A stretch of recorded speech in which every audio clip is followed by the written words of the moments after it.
सर्वात पहिल्यांदा मी देशाचे पंतप्रधान माननीय नरेंद्र मोदीजी आणि भारत सरकारचे आभार मानतो की त्यांनी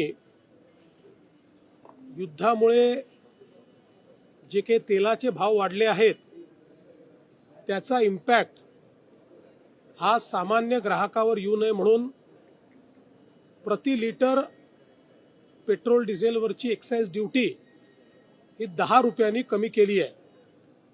त्यामुळे कच्च्या तेलाच्या वाढलेल्या भावाचा इम्पॅक्ट हा आता ऑइल कंपनी सहन करणार आहेत आणि भारत सरकार सहन करणार आहे। त्यामुळे सामान्य ग्राहकाला अधिकच्या दरात पेट्रोल डिझेल घ्यावं लागणार नाही।